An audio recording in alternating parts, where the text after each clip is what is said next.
Female Football Focus, switching the field, keeping you updated with the latest women's football news. Hello, good morning, good afternoon, good evening, whatever time it is you're listening to this and whatever you're doing, welcome to episode 4 of Female Football Focus. Now, there's a lot to get through today, so I'll try not to talk too much about the games, but there has been a lot of drama this week, and I mean a lot. So, we'll do the norm and talk about the final group stage matches, then we'll discuss the all-important brackets. So let's kick off with Group A. So France took on Nigeria and Norway played Korea. A win for France would mean finishing top of the group on full points. And this is where the drama began. In the 73rd minute, Asai was brought down in the box. The ref didn't give a penalty at first, but it was overturned by VAR. I think it was a penalty. She basically kicked her leg, and she then got a red card for it, for the challenge. But then even more drama happened. So Renard stepped up to take it. Remember, she scored an own goal last week, and she hit the post. She missed it. Absolute awful couple of games for Renard. I guess kind of being unlucky. But then,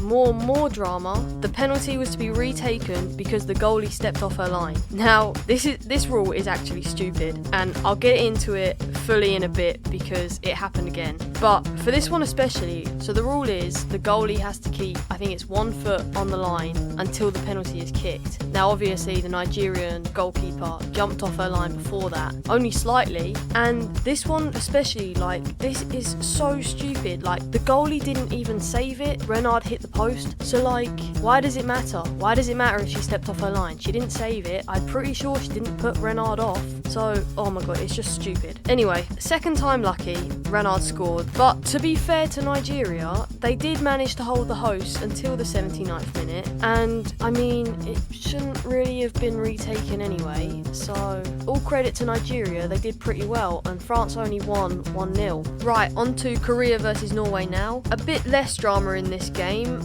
I say a bit less, but maybe not. So in the 4th minute, the ref gave a penalty to Norway. The Korean defender did have her arms around the attacker during the corner, so again, I agree, correct decision. She scores 1-0 to Norway. Korea gave it a good go though, knowing that they needed a win and a few goals to have any chance in qualifying. But still, more drama again. Another penalty was given. This was 100% a penalty. It was a really, really poor challenge by the defender. She was nowhere near the ball. Don't know what she was doing, sliding in like that. So yeah, anyway, the penalty was taken, the keeper got a hand to it, but it wasn't enough. 2-0 to Norway. Then, a lovely bit of combination play with a nice back heel through the Norwegian defenders got Korea a goal with 13 minutes left to salvage something from the game that they crucially needed to win. Korea came so close, but it wasn't enough. Norway win 2-1. In Group B, South Africa played Germany and China played Spain. Germany's first goal came in the 14th minute with a header from a corner. A poor save from the South African keeper left the ball to De Bruyne, who just had to slot it in to score another goal. I have no idea what the keeper was doing. There was no one near her. I am a bit confused by that one. Anyway, 2-0. A third goal came from a cross into Pop with another header. I'm actually surprised it's taken her this long to score because this is her first goal of the tournament. I thought we'd have seen more from her by now. Germany's final goal came from a free kick with a diving header. A good save onto the post, but Magul was there to tap it in. 4-0 to Germany. In the other game, Spain played China in a battle for second place. Whoever wins claims the second spot and guaranteed qualification.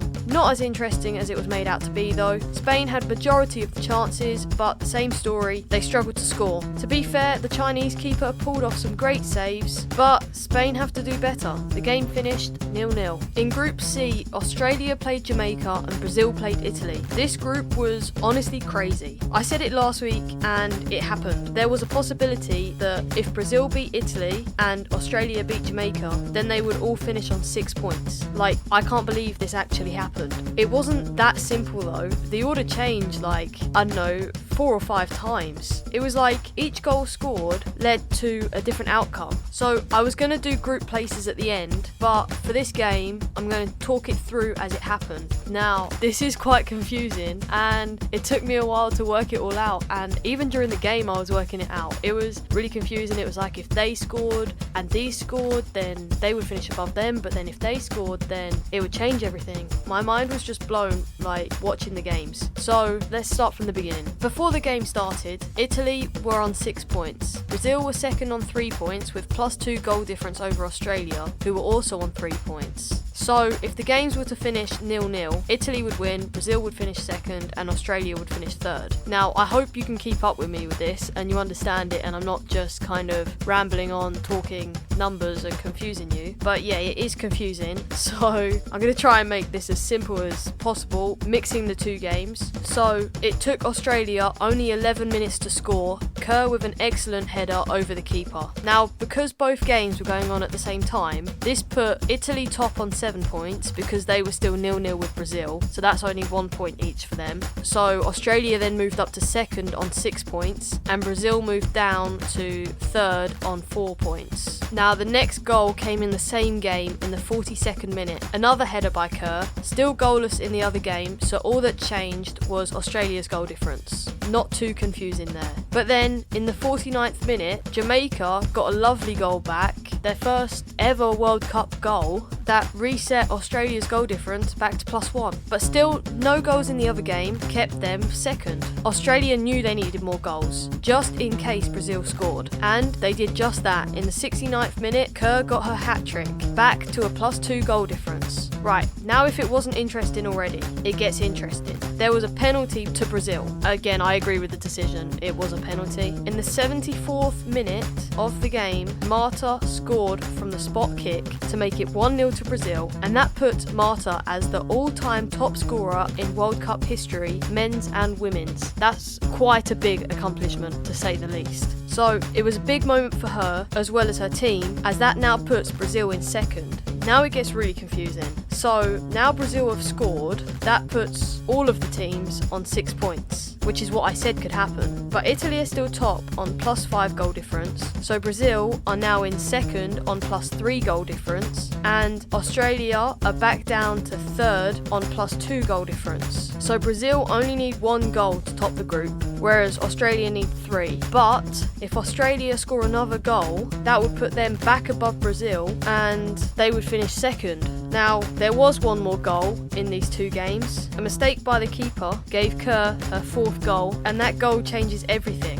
That goal puts both Australia and Brazil on 6 points and +3 goal difference. So what happens now? Now it goes down to goals scored, and Australia have scored 8, whereas Brazil have scored only 6. So therefore, on goals scored, Australia finished second. Madness. Italy, Australia, Brazil, all on 6 points. Italy finish on +5 goal difference. Australia finish on +3 goal difference, having scored 8 goals. And Brazil finish also on +3 goal difference, with 6 goals scored. I hope you're still with me, because that was confusing. Even I'm confused, and I've just sat here and worked it all out like twice. So that wasn't exactly drama in the games. It kind of was, but it was like drama in the group. But who'd have thought Brazil would finish third in the group?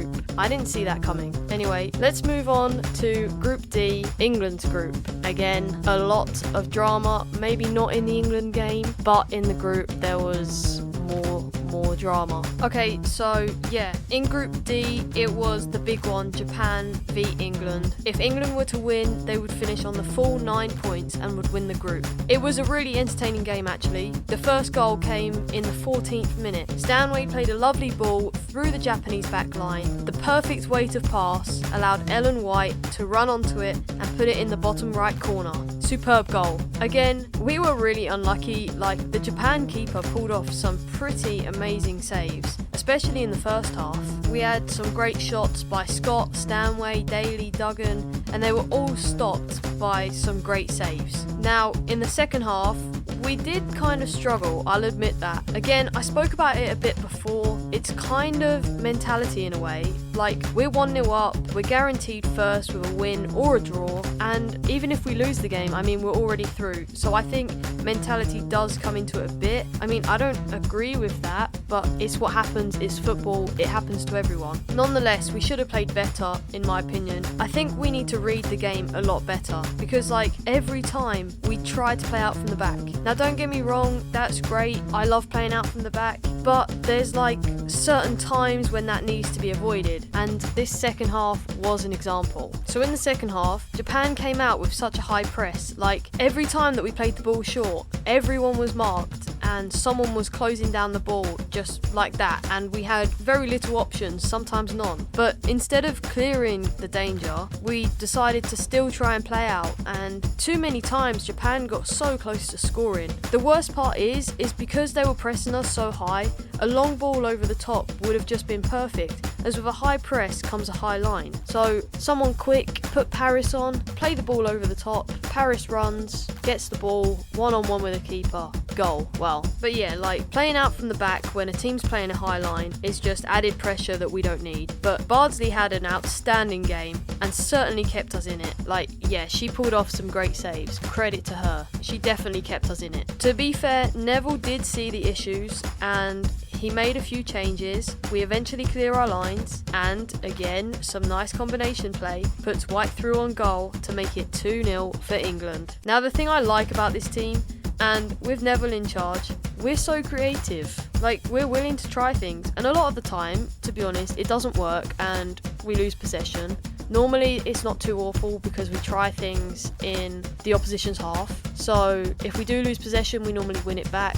But when we do try it and it does work, like it really pays off. And I think that goal shows it. Some of the play that we've done, just trying to be creative, has been so good and it looks great. So that's now 3 out of 3 for the Lionesses. Okay, still on Group D, there was more drama and heartbreak as Scotland took on Argentina. Now both teams were looking for a win. A win for Argentina would almost certainly guarantee them qualification. A win for Scotland and they would have to rely on goal difference to qualify. Scotland scored first in the 19th minute from Little. Their second came in the 49th from Beattie, and 20 minutes later, Scotland were on top of the world scoring a third with a goal from Cuthbert. Surely this means qualification for Scotland. But this is where the drama begins. In the 74th minute, Argentina score from a quick counter-attack. 5 minutes later, a shot from distance tipped the crossbar, then in, gives Argentina their second. Then, in the 86th minute, a nightmare for Scotland, penalty to Argentina. A close one, but correct again. Now, this is where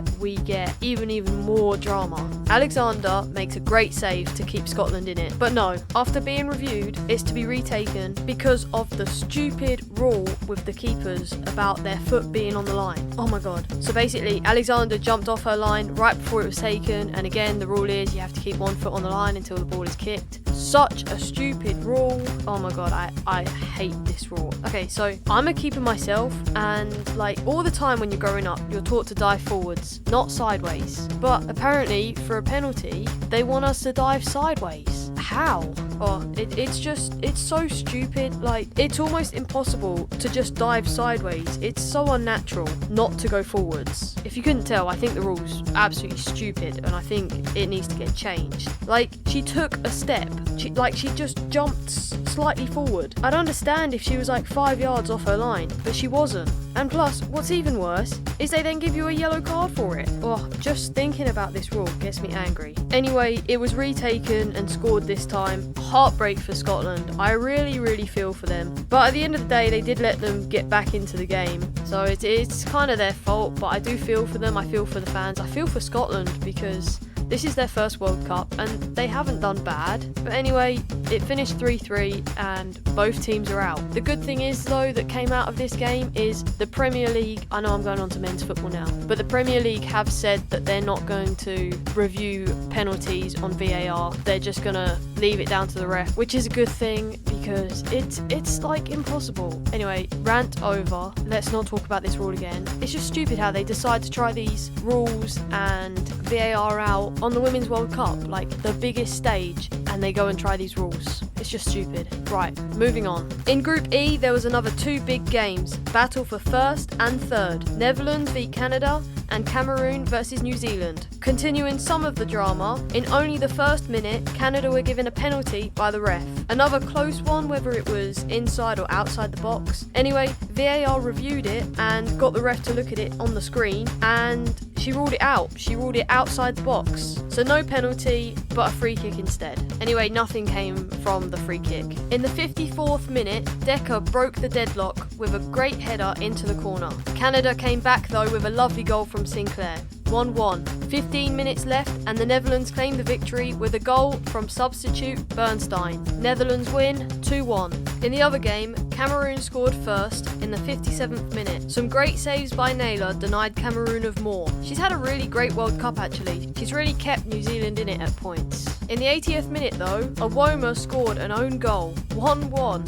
And I guess more drama. In the last minute of added time, some great feet by Unshute and a goal for Cameroon. Literally the last kick of the game. That goal puts Cameroon through to the knockouts. Finally, in Group F, favourites USA played Sweden, whilst Chile played Thailand. A new quickest goal of the tournament went USA's way as Horan scored in the first 3 minutes. The second goal came in the 50th minute for the States. A nice chip-like shot from Heath, with help from a deflection of the Swedish defender, took it over the keeper. I wonder if that would have gone in anyway without the deflection, because it went down as an own goal, but I wonder if it was actually going in. Sweden gave the States a good game, but they just couldn't do enough to get through. So the game finished 2-0. Now USA and Germany are the only two teams not to concede in any of their group game matches. That's a pretty good stat to have. The USA also break the record for the most goals scored in the Women's World Cup group stage with 18 goals.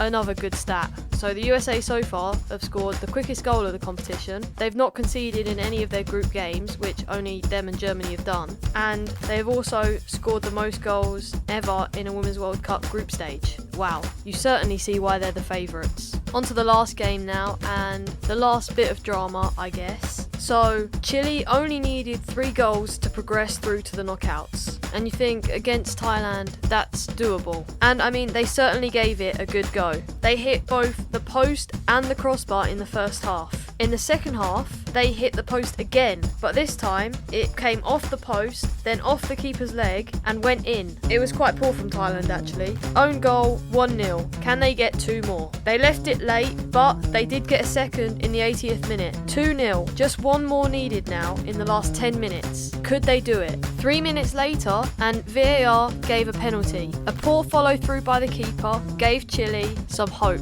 Score this and they go through. Miss and they go home. It was so tense. And the kick sums up Chile's night. Lara goes high and rattles the crossbar. So close. And the game finished 2-0. I mean, Chile came so close. Again, it's like the Scotland game. I feel so bad for them. Absolute heartbreak for Chile. They were so close. A win, but yet it feels worse than a loss for them. Maybe this is just the beginning from Chile. Right, now we've talked about each game, let's talk about where people finish in the groups and where that puts everyone in the knockouts. So hosts France finished top of Group A on the full 9 points, with Norway in second. Nigeria also qualify as one of the best third places. In Group B, Germany finished top, also on 9 points, and will play off against Nigeria in the round of 16. Spain finished second, and China qualified as one of the best third places also. Then, in the crazy Group C, Italy topped the group and will play China,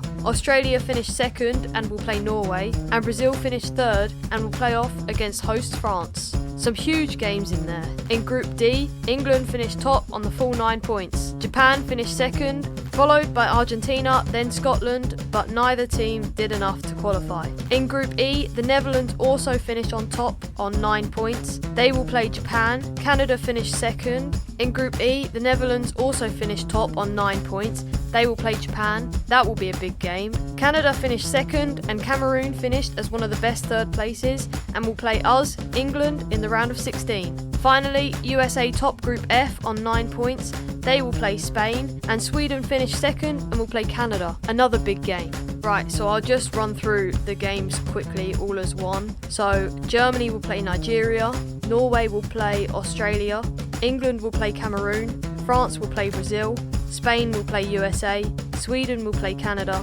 Italy will play China, and the Netherlands will play Japan. So we're still on for a France-USA quarter-final. Both actually have quite difficult draws. So France have to beat Brazil and USA have to beat Spain. Now, I don't think Spain are that bad. I think they just struggled to finish. I think they've got a good defence and a good midfield. Spain are a very up-and-coming team, but I don't think there'll be a match for the favourites USA. France-Brazil, on the other hand, I think it could be a close game, but France being on their home turf, I think will just have that edge over Brazil. So England play Cameroon. Not a bad draw, actually. Cameroon have looked quite good, but I think we can beat them, you know. Neville will be doing a lot of work with them, and hopefully we progress to the quarterfinals. So if we do make it to the quarterfinals, we will play Norway or Australia, the winner of that game. Now, I'm thinking Norway, but Australia have kind of grown into the tournament, really. Now, I'm thinking Norway, but Australia have kind of grown into the tournament, and they haven't looked that bad. I mean, their comeback against Brazil was one hell of a game. I think Australia are looking good, but then I think Norway also looked good. They gave France a good game.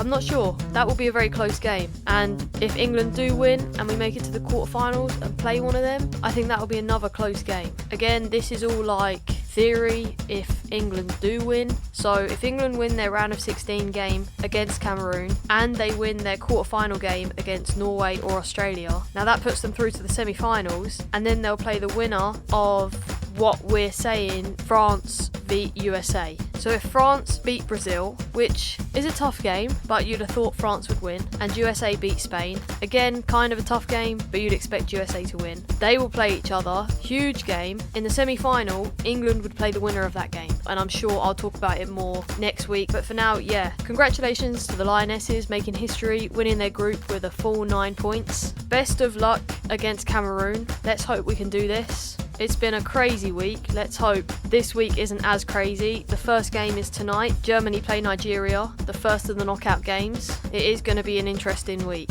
So yeah, thank you for listening. I hope you enjoyed it. Remember, you can listen to us on iTunes, Spotify, Stitcher or SoundCloud. Also, follow us on Instagram at Female Football Focus and follow us on Twitter at FFFPodCST. See you later on in the week where I hope I'm saying England are through to the quarterfinals.